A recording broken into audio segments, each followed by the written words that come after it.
Welcome back to Montana this morning, everyone. The time is 6:14, and we welcome Congressman Greg Gianforte onto the set this morning. You're busy. You have quite a few things on your agenda here in Billings today. But first, I wanted to get your thoughts on the economic growth, which is awesome. I hear that we're near record low unemployment, but with that comes a problem or a struggle for some of the employers with filling jobs. Yeah, well, the good news just keeps coming in. I've toured around the state.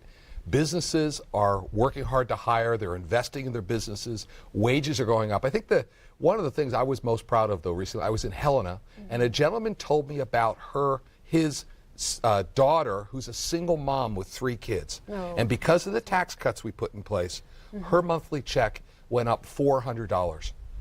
And that's because we doubled the standard deduction and we doubled the child tax credit in Congress this year, and it's helping all working Montanans do better.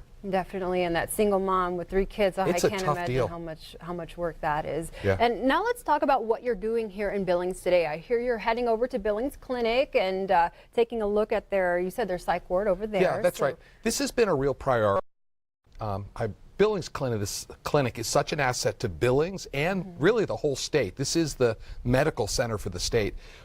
We know that we need to improve mental health to make our communities and our schools safer. They just opened up a new psych treatment center there. I wanted to see it firsthand, and I was very pleased to get an invitation from them to go take a look. Great, and it sounds like you have been visiting with some of the drug courts, and you actually sponsored a bill that funds the opioid crisis. Are you observing that this is money well spent? Well, it is, because we need safer communities, and we have a drug epidemic here in Montana.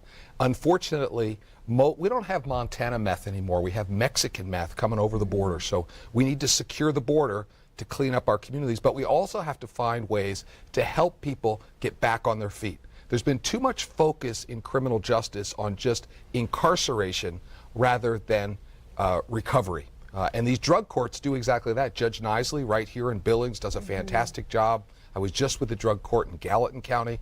These are programs that cost much less than incarceration and have a better outcome because people become self-sufficient again. All right, well, thank you so much for your work in that. And really quick here last, I wanted to talk about the National Defense Authorization Act. Sounds like we're going to see some action there today with the president. Well, this is great because this is the military appropriations bill. We got all our men and women in uniform, the largest raise in 9 years. And I had my second bill will be signed into law that'll actually bring jobs to Montana. I've always been a big supporter of telecommuting. This bill that I introduced was bipartisan and allows federal agencies to use remote workers like people here in Montana. Well, that's great. All right, Greg, well, thank you so much for stopping by and visiting with us today. Enjoy your time while you're at Billings Clinic. Thank you, Victoria. Great having you here. Let's go ahead and check out today's